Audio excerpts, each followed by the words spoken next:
Sure. I remember you saying your contacts with the Lib Dems really stem from the support you got as a man from Sierra Leone when you came to this country. Could you outline that for me, please? Well, it was in 1997, after the military coup which toppled Ahmed Tijan Kaba, the then president, that I set up an organization called the Movement for Peace in Sierra Leone.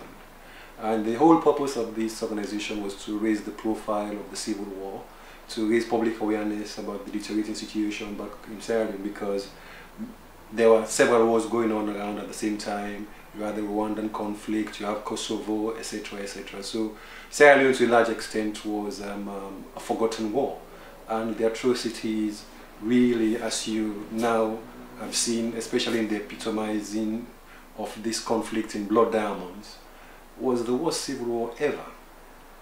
So I set up this organization and wrote to hundreds of MPs and trying to engage them, trying to raise this issue with them so that they could help us through military intervention to bring peace.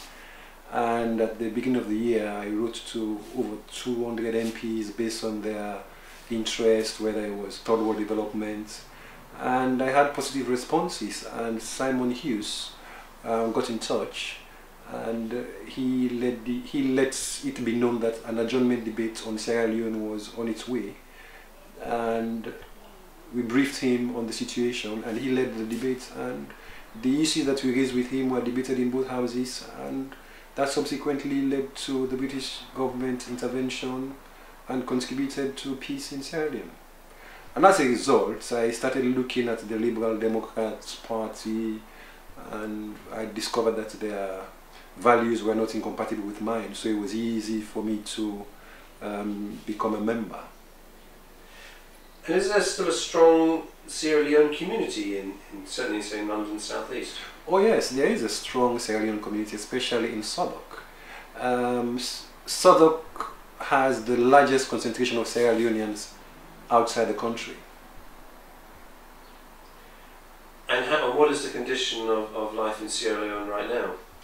Well, after a prolonged civil war, it's taken a long time to get back to some semblance of normality. There are quite disturbing statistics which are not very encouraging. Mortality rates, poverty. I mean, we're ranked as one of the poorest countries in the world, even though by the amount of natural resources we have, we should be among the top 15. Could you ever see yourself returning? Well, I go to Sierra Leone from time to time, I've still got family there, and I'm still a member of the choir, so when I can afford it, I go there and take part in choir celebrations. In fact, I recently visited Sierra Leone in February this year.